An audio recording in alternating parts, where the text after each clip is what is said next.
Puji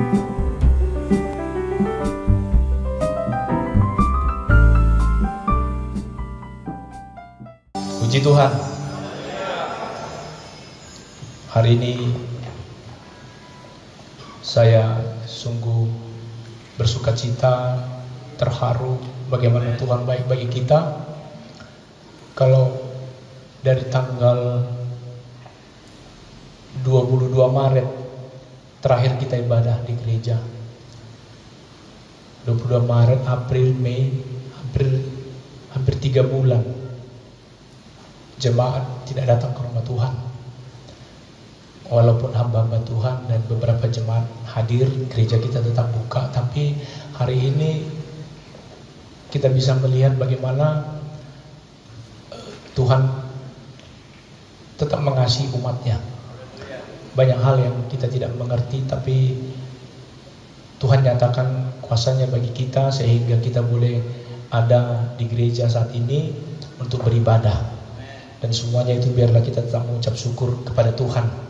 Dan kita memang tidak boleh lama-lama di gereja, ya, karena memang peraturan menyatakan bahwa kita harus ya, waktu yang cepat juga bisa segera pulang. Yang penting kita sudah datang ke rumah Tuhan. Firman Tuhan katakan, di mana 2 atau 3 orang berkumpul dalam namaku, di situ aku ada di tengah-tengah mereka. Dan kita percaya Tuhan Yesus ada di sini.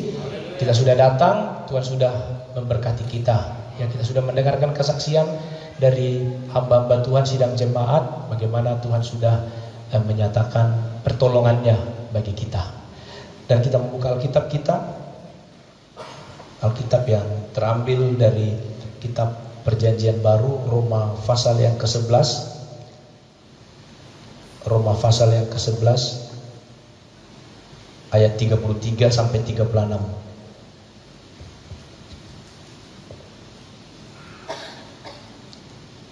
Demikian firman Tuhan, saya akan membacakan Roma 11 ayat 33.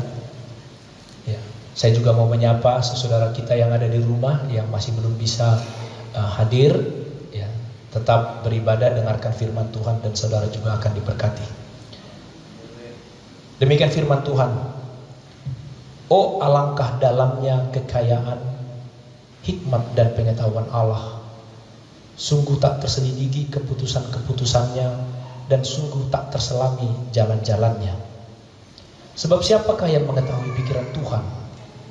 Atau siapakah yang pernah menjadi penasehatnya? Atau siapakah yang pernah memberikan sesuatu kepadanya sehingga ia harus menggantikannya? Sebab segala sesuatu adalah dari Dia, dan oleh Dia, dan kepada Dia. Bagi Dialah kemuliaan sampai selama-lamanya. Haleluya. Bapak Ibu saudara terkasih dalam Tuhan, apa yang kita alami di tengah-tengah dunia ini, di tengah-tengah bangsa dan negara kita ini, percayalah tidak terlepas dari pengetahuan Tuhan. Bahkan apapun yang terjadi di dalam pribadi kita, lepas pribadi, apa yang terjadi di tengah-tengah keluarga kita, percayalah Tuhan tahu itu. Dan jangan pernah menyesali apa yang sudah terjadi.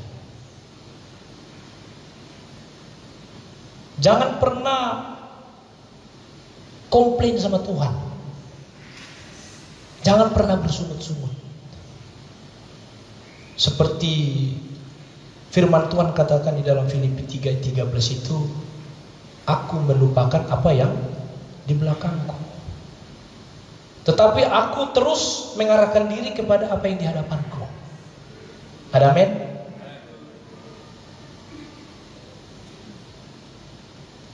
Kadang kita tidak mengerti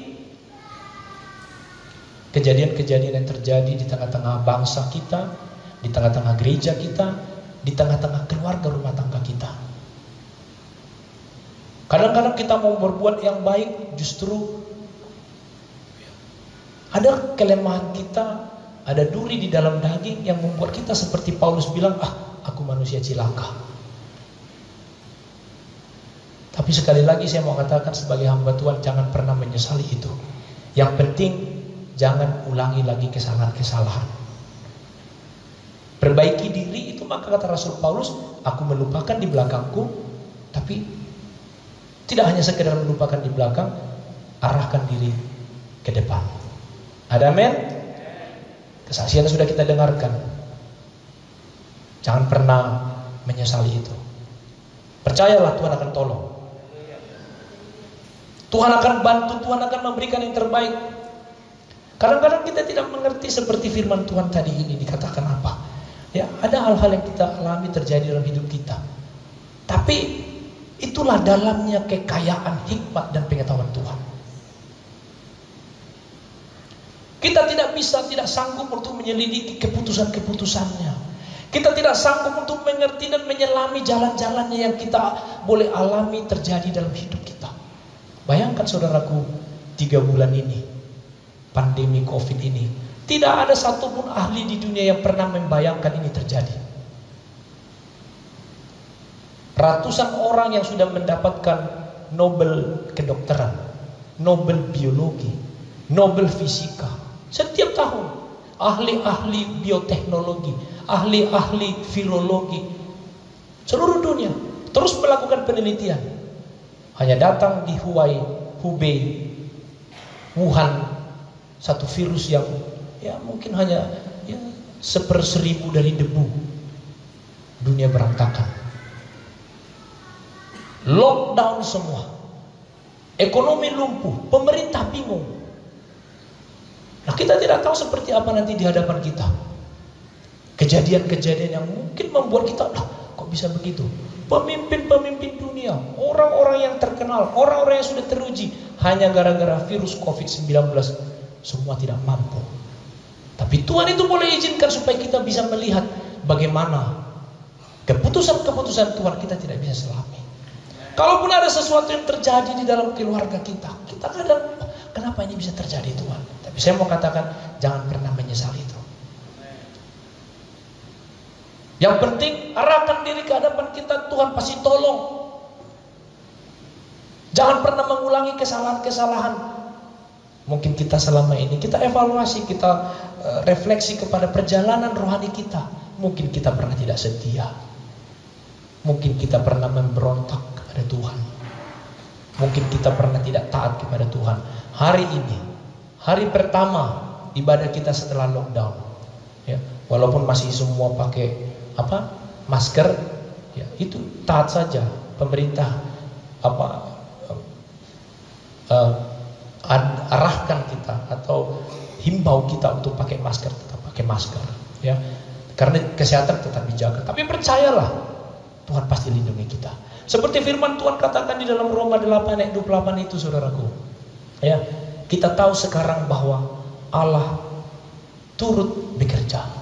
Kita tahu sekarang artinya we realize, kita sadari sekarang setelah kita menjalani hidup kita, maka kita menyadari, kita paham, kita mengerti bahwa Allah turut bekerja. Puji Tuhan. Kalau ada yang terjadi dalam hidup kita, tengah-tengah bangsa kita, di tengah-tengah gereja kita, di tengah-tengah rumah tangga kita, ada yang terjadi, kadang-kadang kita tidak bisa selami keputusan-keputusan Tuhan yang boleh terjadi dalam hidup kita. Tapi percayalah, kita tahu sekarang, kita pahami sekarang, kita sadari sekarang bahwa itu semua terjadi. Tetap Allah turut bekerja di dalamnya. Puji Tuhan. Dan itu pun Tuhan terjadi, izinkan itu bukan untuk hal-hal yang lain, tapi untuk mendatangkan kebaikan bagi mereka yang mengasihi Dia. Karena itu tetap kasihi Tuhan. Hadirkan Tuhan dalam hidup keluargamu. Hadirkan Tuhan dalam hidup rumah tanggamu. Pasti itu akan engkau rasakan berkat-berkat Tuhan. Ketika saudaraku Lazarus mati, maka semua orang berpikir bahwa itu sudah berakhir. Kematian Lazarus itu akhir dari segalanya.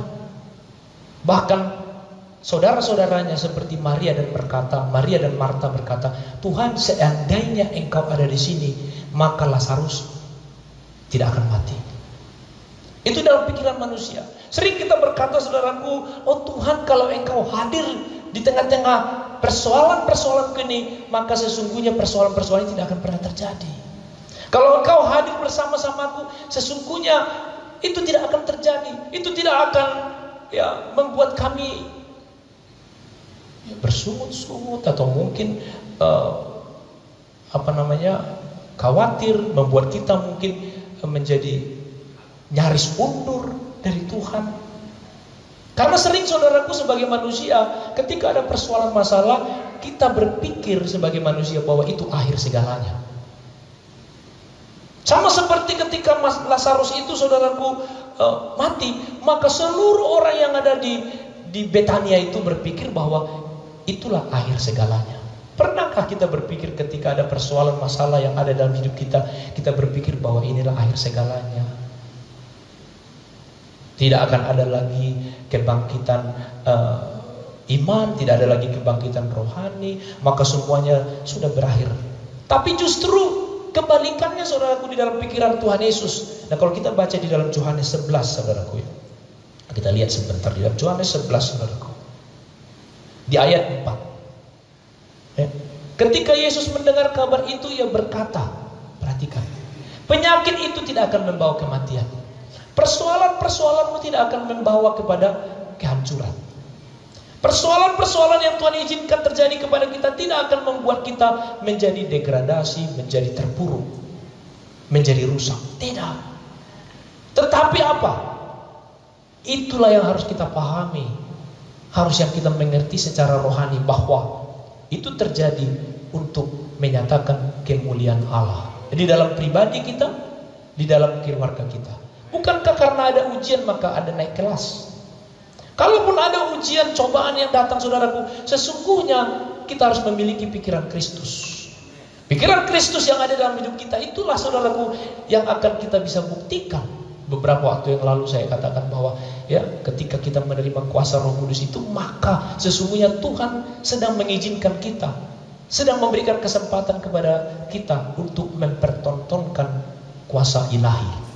Walaupun ada yang bilang kepada saya, kok istilah mempertontonkan itu sepertinya agak kurang kurang smooth, kurang halus, tapi ya kurang lebih seperti itulah ya. Tapi Tuhan izinkan kepada kita untuk kita memperlihatkan, mungkin lebih halus ya, memperlihatkan kuasa ilahi kepada dunia. Nah, saudaraku terkasih dalam Tuhan, itu yang dikatakan Tuhan Yesus, penyakit ini tidak membawa kematian. Persoalan-persoalan yang terjadi dalam keluargamu, dalam hidupmu, tidak akan membawa kepada keterpurukan, tidak akan membawa kepada kerusakan, tidak akan membawa kepada kejatuhan. Tapi percayalah, itu akan menyatakan kemuliaan Allah dalam diri kita pribadi-pribadi dan di dalam kehidupan keluarga kita. Puji Tuhan. Kadang-kadang saudaraku, kalau kita lihat lagi kemudian di dalam ayat berikutnya, ayat 6 saja lanjut. Ayat 6 dikatakan, namun setelah didengarnya bahwa Lazarus sakit, perhatikan, ia sengaja tinggal 2 hari lagi di tempat di mana ia berada. Kadang-kadang saudaraku, seperti pujian kita tadi, waktu Tuhan, waktu yang terbaik. Bukankah ketika kita berdoa maunya Tuhan jawab pada hari itu? Bukankah ketika kita mengalami satu persoalan, kita berbicara kepada Tuhan, maunya doa kita itu dijawab dengan instan? Pasti sebagai manusia itu yang kita harapkan. Bukankah Maria dan Marta ketika itonya ini meninggal Lazarus, mereka sudah kasih tahu kepada Tuhan Yesus? Bukankah harusnya Yesus pada saat itu harus datang hadir, supaya Lazarus tidak sampai mati? Itu dalam pikiran manusia. Tapi perhatikan saudaraku, bagaimana cara berpikir Tuhan Yesus, bagaimana cara bertindak Tuhan Yesus. Setelah Tuhan Yesus dengarkan persoalan itu, setelah Tuhan Yesus dengar bahwa Lazarus itu sudah sakit saudaraku, diambang kematian, Lazarus sakit, ia sengaja tinggal 2 hari lagi di tempat di mana ia berada. Kadang-kadang kita berpikir ini ada persoalan keluarga, persoalan rumah tangga. Kok Tuhan biarkan terjadi sampai 2 bulan, 3 bulan, mungkin sampai 1 tahun, mungkin 3 tahun. Tapi percayalah, itu semua untuk menyatakan kemuliaan Allah. Saudaraku, sampai kemudian ayat yang ke-15 kita lihat. Bagaimana di ayat 15 dikatakan, kesengajaan yang dilakukan oleh Tuhan Yesus itu saudaraku, syukurlah aku tidak hadir pada waktu itu. Karena apa? Karena dengan demikian supaya itu lebih baik. Kadang-kadang kan kita berpikir, persoalan masalah yang datang kepada kita, bukankah ini saudaraku keburukan? Tapi Tuhan katakan justru itu perlu supaya kamu dapat belajar percaya. Haleluya. Untuk kita bisa percaya kepada kuasa Allah itu perlu ada persoalan-persoalan seperti ini. Perlu saudaraku Tuhan buktikan, ujikan kepada kita. Sebab inilah yang lebih baik. Kadang-kadang sebagai manusia ketika ada persoalan, tetangga kita bilang, lihatlah persoalan mereka. Orang-orang lain mungkin mencibir, lihatlah itu orang anak Tuhan, itu orang GPI Kota Wisata, itu orang Pentakosta. Tapi Tuhan Yesus katakan, justru udahlah, itu lebih baik bagimu. Supaya apa? Supaya kamu dapat belajar percaya. Puji Tuhan. Kadang-kadang saudaraku, kita untuk bisa percaya dipaksa oleh keadaan, dipaksa oleh kesulitan, dipaksa oleh persoalan. Karena beda dengan cara pikir manusia. Di ayat 21 dikatakan, saudaraku terkasih dalam Tuhan, ya, oleh Marta, ya, kata Marta kepada Tuhan Yesus, Tuhan, sekiranya Engkau ada di sini, saudaraku pasti tidak mati. Tuhan, kalau Engkau ada menjawab doaku, kalau Engkau tahu persoalanku, Engkau Allah Maha tahu, aku sudah ke gereja, aku anak Pentakosta, aku sudah berdoa. Kalau Engkau Tuhan ada di situ, Engkau menjawab doaku, pasti tidak terjadi persoalan ini. Pasti rumah tanggaku ini tidak sampai berantakan seperti ini. Pasti begini, pasti begini. Kita mulai, saudaraku, menjelaskan kepada Tuhan jalan pikiran kita. Padahal di awal tadi, saudaraku, di dalam kitab Roma 11 tadi dikatakan apa? Ayat 33 tadi, jalan Tuhan tidak terselami, tidak terpikirkan. Itu saudaraku sama seperti ya di ayat yang ke 32. Sama, ini Marta. Ayat 32 Maria. Maria juga bilang begitu. Setibanya Maria di tempat Yesus berada, melihat dia, tersungkurlah ia di depan kakinya dan berkata kepadanya. Tahu Maria dan Marta? Ya, Maria ini sibuk mendengar, Marta ini sibuk melayani Tuhan. Ya, berkhotbah, memasak, ya, mempersiapkan Tuhan. Saya sudah pernah khotbahkan itu. Itu tidak persoalan, tidak masalah. Melayani Tuhan juga dengan pekerjaan tidak persoalan. Tapi persoalannya ketika dia sudah mulai ya membanding-bandingkan. Aku capek, kok dia duduk-duduk saja. Kan itu yang diperbandingkannya dengan Maria. Sebenarnya melayani yang dilakukan oleh Marta juga tidak salah. Demikian juga Maria, dia duduk, saudaraku, mendengar firman. Ini dua orang dari dua sikap hati, sikap tindak yang berbeda. Tapi saudaraku, di dalam pikiran mereka tetap sama. Maria juga bilang, Tuhan, sekiranya Engkau ada di sini, saudaraku pasti tidak mati. Tuhan, mungkin kita ada yang rajin, saudaraku, dalam pelayanan dalam bentuk seperti ini, ada yang melayani dalam bentuk seperti ini, tapi persoalan akan datang sama. Dan jalan pikiran bisa sama. Kita bilang, Tuhan, aku sudah melayani Kau, aku sudah aktif di kepengurusan kaum ibu, aku aktif di kepengurusan pemuda. Tapi Tuhan, kenapa ini bisa terjadi dalam hidupku? Sekiranya Tuhan jawab, maka aku tidak akan terpuruk, aku tidak akan malu, aku tidak akan ditertawakan orang, ekonomiku tidak akan berantakan seperti ini.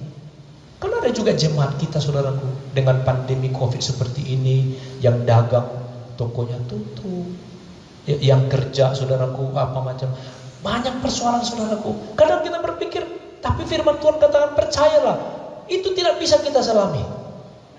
Tapi percayalah, itu membuat kita belajar percaya. Untuk bisa dibuktikan oleh pengalaman kita bahwa Tuhan itu kuasa untuk membuat kita lebih dekat lagi kepadanya. Sampai, saudaraku, ya, Tuhan menyatakan kemuliaannya. Lazarus dibangkitkan. Dan firman Tuhan katakan di dalam ayat 44 kalimat terakhir, dikatakan apa? Bukalah kain-kain itu dan biarkan ia pergi. Ada keterikatan kita, ada keterbelengguan kita dengan latar belakang kita, dengan kehidupan lama kita.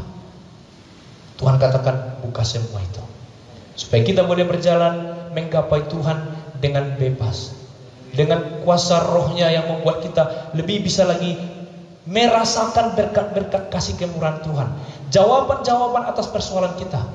Tuhan katakan, buka semua keterbelengguan kita, buka semua keterikatan-terikatan kita, dan pergilah. Dapatkan Tuhan, engkau berdoa dengan bebas, engkau datang ke gereja dengan bebas, maka percayalah sesungguhnya persoalan kita bukan akhir segalanya. Tuhan akan nyatakan kuasanya memberkati setiap sidang jemaat. Puji Tuhan. Kita semua bangkit berdiri dan kita akan masuk di dalam doa.